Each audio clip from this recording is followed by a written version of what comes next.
Demon slayer infinity castle movie बस आने ही वाली है और इस मूवी का जो मेन फोकस होने वाला है वो आकाशा होने वाला है। अब आकाशा के बारे में आपको लोगों को जानना जरूरी है कि आखिर डीमन स्लेयर कॉप के साथ आकाशा की दुश्मनी कैसे बढ़ी। और दोस्तों क्या हालचाल। अब पिछले वीडियो में सीजन 1 को रिकैप कर दिया था और उसके छोटे मोटे डिटेल्स के बारे में भी बात कर लिया था। अब पारी है मुगन ट्रेन आर्क की।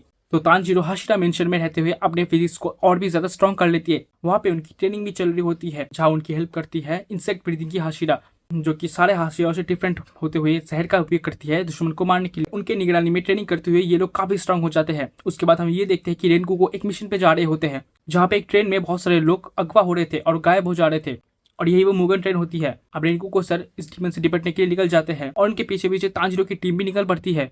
ये आर्क उतना बड़ा नहीं है लेकिन मैं सच कहता हूँ ये आर्क बहुत ही ज्यादा इंटरेस्टिंग है। इसके बाद हम मूसन को देखते हैं जिसका रूप माइकल जैक्सन से कुछ और ही बन चुका होता है और 5 किजुकागे से एक सदस्य हटने की वजह से उन्हें एक नया सदस्य लाना पड़ता है जिसे वो थोड़ा पावर देके तांजीरो को मारने के लिए भेज देते हैं। और वही वो डीमन होता है जिसने इस ट्रेन पे कब्जा किया होता है और इस ट्रेन में आते आते रेनकू को सर एक दादी की हेल्प कर देती है और उनका जो स्टाइल है वो देख के उन्हें पहचान जाती है कि ये आपने हमें 20 साल पहले भी बचाया था। लेकिन वो कहती है कि उनके फादर है, तो हमें इससे ये पता चलता है कि रेनकू के सर के फादर भी एक हाशिरा हुआ करते थे। अब आ जाते हैं मुगन ट्रेन पे जहाँ पे आते ही हम ये देखते हैं कि सब लोग अच्छे से रह रहे होते हैं और कुछ देरी बाद में हमें देखने को मिलता है ट्विस्ट, जहाँ पे हम ये देखते हैं कि सभी लोग नींद में होते हैं जो कि गहरे सपने में डूबे हुए होते हैं। सभी अपने अपने जो फेवरेट पार्ट है उन्हें सपने में देख रहे होते हैं।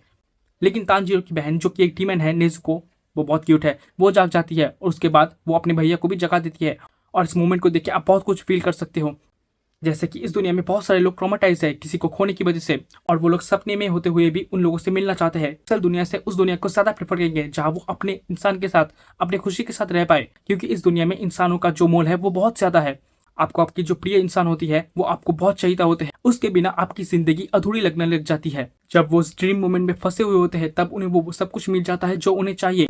उस जगह पे तांजीरो को अपनी फैमिली अच्छी तरीके से मिल चुकी होती है, लेकिन रियलिटी तो यही है कि वो सिर्फ एक सपना होता है। तो इस मोमेंट में जब वो सेक्रीफाइस देके और उन सबको छोड़ के वापस आ जाता है तो वो मोमेंट बहुत ही इमोशनल है। जब उसका छोटा भाई उसे पाने के लिए पीछे पीछे दौड़ा चला आता है, डैम ये मोमेंट इतना इमोशनल है, मैं इसे क्या ही बताऊं। आप अगर अपने भाई बहनों के जरिए इसे फील कर पाओगे तो ये सीन आपको बहुत ही ज्यादा हिट करने वाला है।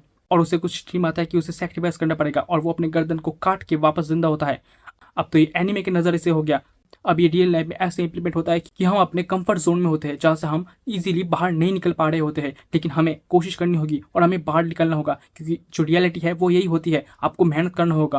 तांजीरो की नज़र से देखिए उसने कितनी ज़्यादा मेहनत की थी और ये जो मेंटली मेहनत उसने की थी ये काबिल तारीफ है। ऐसे ही जो छोटे छोटे डिटेल्स है वो इस सीरीज में भर भर के है। ऐसा कुछ आपने स्पाइडर वर्स में भी विटनेस किया था जब स्पाइडरमैन 209 ने अपनी बेटी को पाने के लिए किसी दूसरी डायमेंशन में चली जाती है। और ये चीज़ इस वास्तव में भी सच है कि आप अपने अपनों को पाने के लिए आप किसी भी हद तक जा सकते हो। खैर मैं यहाँ पे ओबितो की बात तो छोड़ ही देता हूँ। हम आ जाते हैं अपने मुगन ट्रेन पे। उसके बाद हम एक एक करके अपने हीरो और हाशिरा को जगते हुए देखते हैं। उसके बाद एक कूल सा बैटल देखने को मिलता है और इसके बाद शुरू होता है असल खेल, जहाँ पे हमें अपर मून 3 आकाशा देखने को मिल जाता है अचानक ही और उनके साथ रेनकू भिड़ जाते हैं। वो रेनकू की स्ट्रेंथ को देख के शॉक हो जाता है कि एक इंसान के पास इतना ज़्यादा ताकत कैसे है।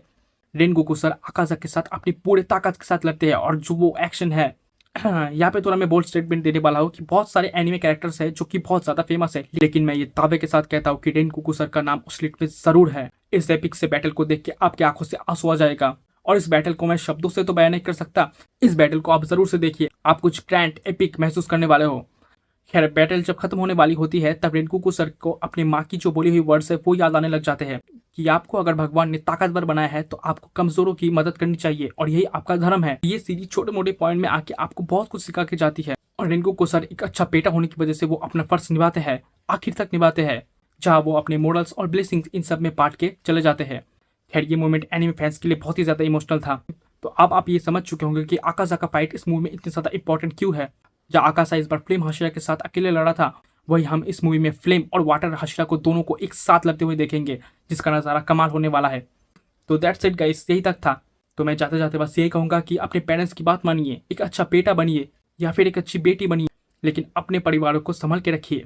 वीडियो अगर अच्छा लगा हो तो लाइक कर दीजिए, चैनल में अगर पहली बार है तो सब्सक्राइब कर दीजिए। मैं आपसे मिलता हूँ अगली वीडियो में।